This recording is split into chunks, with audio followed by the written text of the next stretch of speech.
주의 도움 받고자 나 주의 도움 받고자 주 예수님께 드립니다. 그 구원 원하다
54장 함께 찬양하도록 하겠습니다.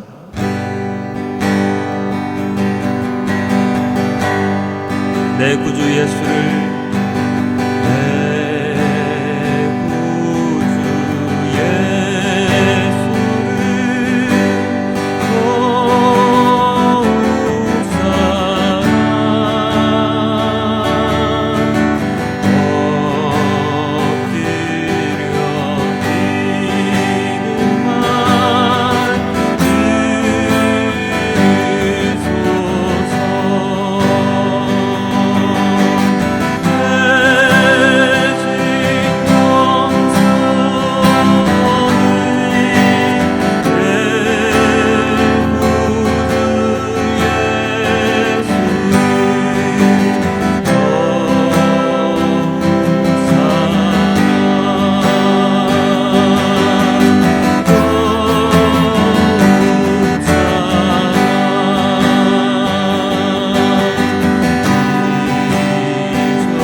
함께 찬송가 323장 부름받아 나서니모 함께 찬양합니다. 부름받아 나서니모 어디든지 가오리라. 괴로우나 즐거우나 그만 따라가오리니 어느 누가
기도드립니다. 지난주 앉았던 모든 죄 하나님 앞에 올려드리며 참회의 기도, 회개의 기도 주님께 올려드리도록 하겠습니다. 함께 기도하겠습니다. 이 땅에는 많은 순교자분들이 계십니다. 우리 교단만 하더라도 문정경 전도사님의 순교 기념관이 세워져 있고요. 파란 하늘 흰 고무신이라는 제목의 성극이 매주일 전국 교회에서 공연되며 많은 이들에게 감동과 하나님의 은혜를 전하고 있습니다. 그리고 오늘 한 분을 소개시켜 드리려고 하는데요. 이분의 성함은 바로 주기철 목사님이십니다. 주기철 목사님은 경남 창원에서 태어나셨습니다. 그 당시에 대표적인 기독교계 사립학교였던, 그리고 많은 독립운동가를 배출했던 오산학교를 졸업하셨고요.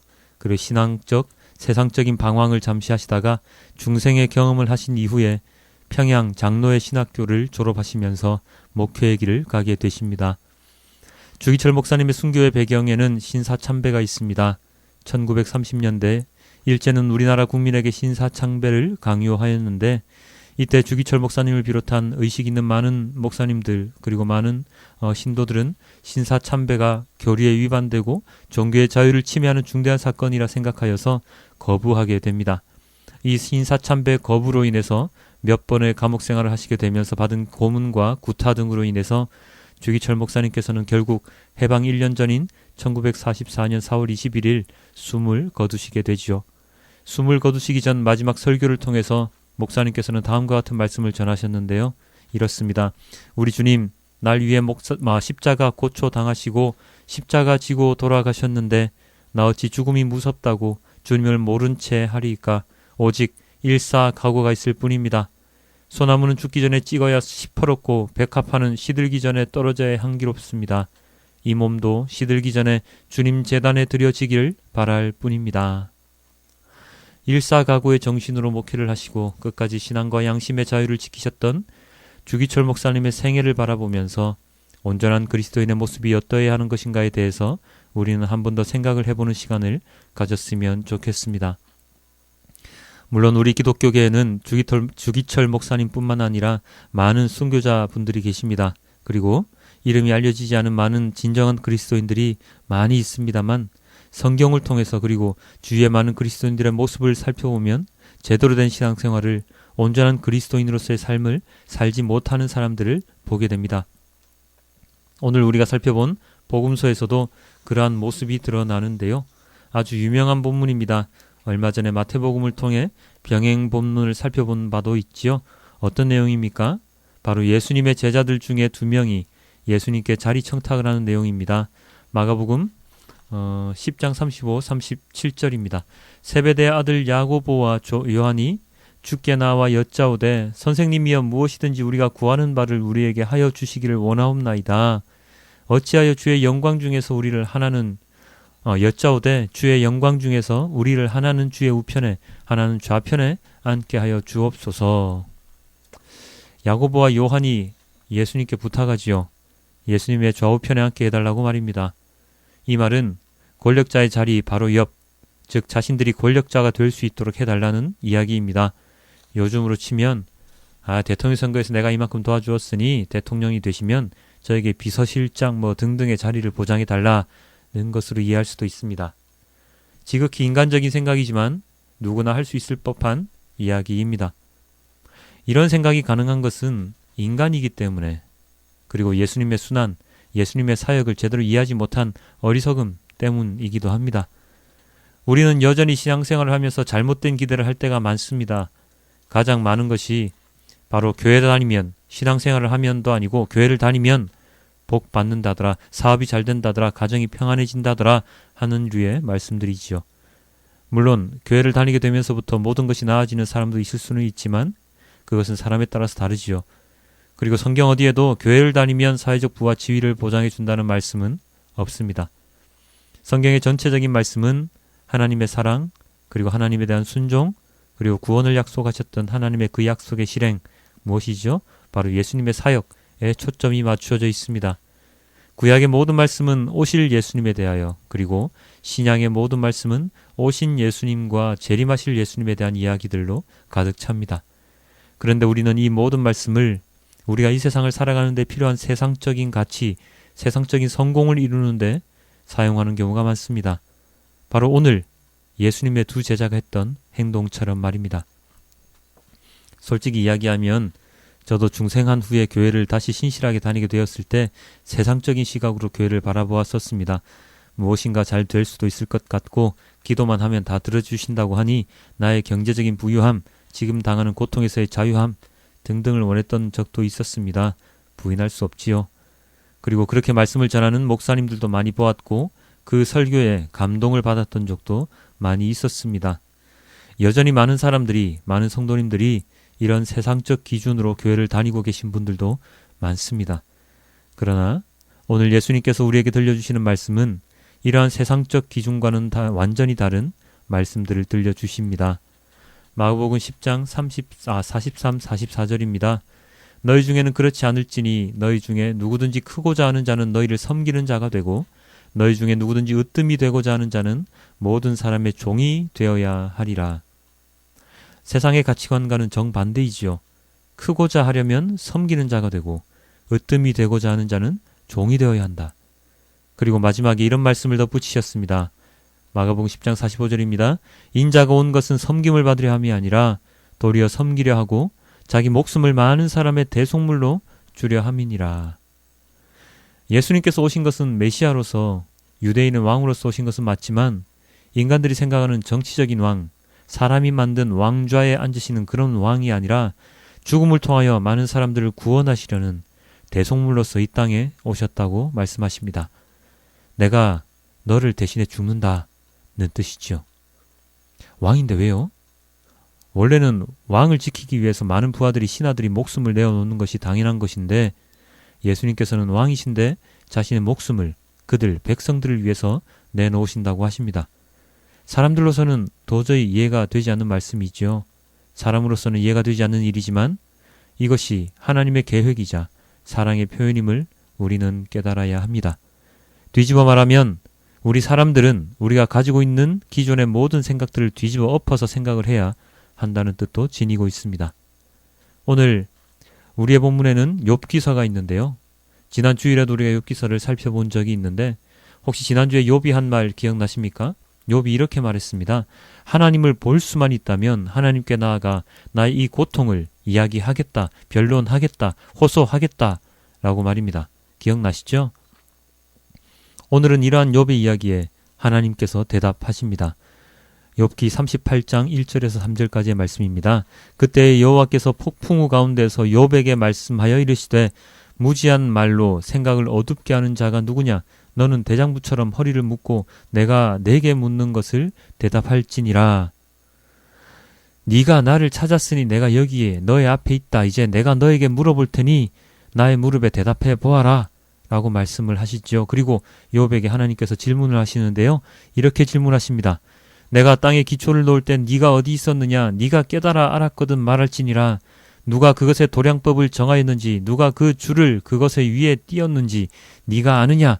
그것의 주추는 무엇 위에 세웠으며 그 모퉁이 돌을 누가 놓았느냐? 어떤 질문인지 감이 잡히시죠? 이 세상의 창조에 대하여 하나님께서는 우리에게 질문으로 가르쳐주고 계십니다. 이 땅의 기초는, 이 땅의 모든 수치는, 이 땅의 모든 기초는 누가 세우고 만드셨습니까? 바로 하나님이십니다.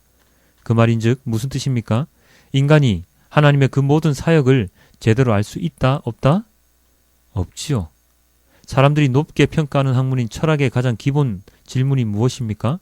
나는 누구인가 아닙니까? 나의 존재에 대한 물음이 철학의 시작입니다. 그리고 과학은 무엇을 탐구하는 학문입니까? 이 세상의 모든 법칙에 대해서 탐구하는 학문이지요. 가장 작은 단위는 무엇일까를 계속 연구하다 보니 원자, 전자, DNA 등등등을 발견하게 되었고요. 그리고 많은 법칙들을 발견을 해서 실생활에 적용시키며 세상은 발전을 거듭하게 되었습니다. 그런데 그런 모든 학문들의 기초, 사람들의 모든 삶은 누가 애시당초 만들어 놓으신 것입니까? 바로 하나님이십니다. 그것은 오늘 욥에게 그리고 우리에게 하나님께서 이야기하고 계십니다. 이 말인즉 우리가 상상도 하지 못할, 우리가 생각하지도 못할, 우리 인간의 머리로는 이해할 수 없는 하나님의 섭리가 이 땅에 존재한다는 것입니다. 인간은 뇌의 10%도 제대로 사용하지 못한다고 하지요. 뇌를 100% 사용하게 되었을 때 어떻게 되는지를 영화로 만든 것이 바로 루시라는 영화인데요. 루시라는 여주인공이 100%의 뇌를 다 사용했더니 그녀가 신이 되어버립니다. 물론 상상에 의한 영화입니다만 이것이 중요한 것이 아니고 하나님의 모든 것, 하나님께서 계획하신 모든 것들은 인간들이 다 알 수도 없고 알지도 못합니다. 아무리 알려고 노력해봤자, 아무리 파고들어봤자 그것들의 10%, 1%, 10%, 5%, 이 정도는 알 수 있을까요? 그럼에도 불구하고 어리석은 사람들은 자신들이 인간이 이 세상의 주인인 것처럼 행세하며 모든 것을 만든 것처럼 그렇게 행세하며 돌아다닙니다. 하나님의 말씀까지도 인간의 해석대로 잘못 해석하면서 말입니다. 그 잘못된 해석, 생각들은 우리가 제대로 된 그리스도인의 삶을 살지 못하게 하고 하나님의 심판 가운데 떳떳한 모습을 보이지 못하게 하는 것임을 우리는 깨달아야 할 것입니다. 방금 욥에게 말씀하신 하나님의 말씀처럼 이 세상의 모든 만물을 하나님께서 창조하셨습니다. 그리고 하나님의 섭리대로 모든 것이 움직이게 됩니다. 그러나 그런 하나님의 섭리에 반하여 움직이는 것이 있는데요. 그것이 바로 하나님께서 본인의 형상대로 모양대로 지으신 사람입니다. 가장 사랑하시고 가장 보기 좋아하셨던 인간이 하나님의 마음을 가장 아프게 하고 있습니다. 끝까지 끈을 놓고 싶지 않으셨던 하나님이시지만 어쩔 수 없이 관계는 단절되어 버렸고 하나님을 알지 못하는 가운데 세상을 살아감으로 인해서 하나님께 심판을 받을 수밖에 없는 존재가 되어버린 인간들을 하나님께서 보시면서 정말로 인간적인 생각으로는 그냥 다 포기하고 새롭게 모든 것을 만드시는 것이 어쩌면 더 편하실 수도 있었을 텐데 하나님께서는 포기하지 않으셨습니다. 하나님은 원래 창조하셨던 그 모양대로 인간이 회복되기를 원하고 계신 것이지요. 그래서 많은 선지자들을 통해서 제사장들을 통해서 인간이 돌아올 수 있도록 길을 열어주셨고요. 마지막으로 인간에게 주신 기회가 있는데 그것이 바로 예수님입니다. 구약시대에는 하나님께 용서를 받을 수 있는 통로가 제사장이라는 단 한 사람을 통한 방법이었습니다. 일반인들, 제사장이 아닌 사람들은 하나님께 죄를 용서받을 자격이 없었지요. 오직 제사장들만이 하나님께 기도를 드릴 수 있었고 제물을 바쳐서 죄를 용서받을 수 있는 자격이 되었습니다. 그렇지만 예수님의 등장은, 그리고 예수님의 죽음과 부활은, 예수님의 복음 그 자체는 우리 인간들이 언제나 하나님께 기도드리고 예배드릴 수 있는 자격을 우리에게 부여해 주셨습니다. 오늘 보면 히브리서에 이렇게 나와 있었지요. 그가 아들이시면서도 받으신 고난으로 순종함을 배워서 온전하게 되셨은즉 자기에게 순종하는 모든 자에게 영원한 구원의 근원이 되시고 하나님께 멜기세덱의 반차를 따른 대제사장이라 칭하심을 받으셨느니라. 예수님께서는 제자들에게 자신이 섬김을 받는 것이 아니라 섬기러 왔다고, 대속물로 당신의 목숨을 내어주러 왔다고 이야기하셨습니다. 그리고 그런 자신을 따르는 모든 사람들 또한 동일한 길을 가야 함을 이야기해 주셨지요. 예수님의 고난과 순종을 통하여 우리는 하나님께 나아갈 수 있는 자격을 얻게 됩니다. 하나님께 나아가는 가장 중요한 조건이 바로 고난과 순종이지요. 그리고 섬김입니다. 고난은 그리스도인으로서 당연히 받을 수밖에 없는 것입니다. 그래서 고난을 받는다고 해서 하나님께서 그를 버렸다고 생각하는 것은 참으로 오산이지요. 보통의 사람들이 그리스도인들이 힘든 삶을 살아가는 모습을 보면서 네가 그렇게 부르짖던 믿던 하나님은 도대체 어디 계시냐? 라고 묻습니다. 그러면서 하나님을 떠나는 사람들의 모습도 많이 보이죠. 그렇지만 고난을 받는 그 순간, 힘든 상황이 연출되는 그 순간이 진정으로 하나님께서 우리와 함께하고 계시다는 그러한 시간임을 깨달을 수 있는 순간임을 우리는 정확하게 알아야 할 것입니다. 그리고 또한 하나님의 말씀에 순종하는 것, 그것은 가장 기본적인 그리스도인들의 자세입니다. 하나님 말씀에 순종하지 않고 세상의 가치에 순종하면서 교회를 다니며 구원을 구하는 모습은 전혀 매치가 되지 않은 모순적인 모습이죠. 하나님 말씀에 순종하는 삶을 살려고 노력할 때 하나님께서는 우리의 모든 기도를 들어주실 것입니다. 그 본이 바로 예수님이셨지요. 또한 섬김도 그리스도인들이 해야 할 가장 기본적인 모습입니다. 교회 모든 봉사, 모든 활동들은 섬김을 기본 전제로 해야 합니다. 그 봉사를 통해서, 섬김을 통해서 무엇이라도 하나를 챙기겠다는 마음을 가진다면, 나의 욕심을 채우겠다는 마음을 가진다면 그것은 제대로 된 섬김이 아니지요. 자신의 목숨을 내어줄 정도의 생각으로 섬기고 봉사하는 마음으로 이 신앙을 지켜나가는 모습이 필요합니다. 돈으로 직분을 사고 돈으로 교회를 사는, 구원을 사는 것은 있을 수도 없는 일이고 있어서도 안 되는 일입니다. 이렇듯 고난과 순종과 섬김은 그리스도인과 절대로 떨어질 수 없습니다. 오늘 우리에게 주어진 모든 본문은 바로 이 말씀과 직결되어 있습니다. 한 자리를 차지하겠다던 제자들에게 가르치셨던 예수님의 말씀도, 고난받던 욥에게 주신 하나님의 말씀도, 그리고 히브리서에 기록된 말씀도 다 이 주제와 맞닿아 있습니다. 오늘 제가 말씀의 서두에 말씀드렸던 주기철 목사님의 생애 역시 이러한 주님의 말씀에 부합되는 삶을 사셨던 진정한 그리스도인의 모습을 보여준 단적인 예일 것입니다. 아까 들으셨던 주기철 목사님의 마지막 설교 다시 한 번 더 같이 봅니다. 우리 주님 날 위해 십자가 고초당하시고 십자가 지고 돌아가셨는데 나 어찌 죽음이 무섭다고 주님을 모른 채 하리이까. 오직 일사각오가 있을 뿐입니다. 소나무는 죽기 전에 찍어야 시퍼렇고 백합화는 시들기 전에 떨어져야 향기롭습니다. 이 몸도 시들기 전에 주님 제단에 드려지기를 바랄 뿐입니다.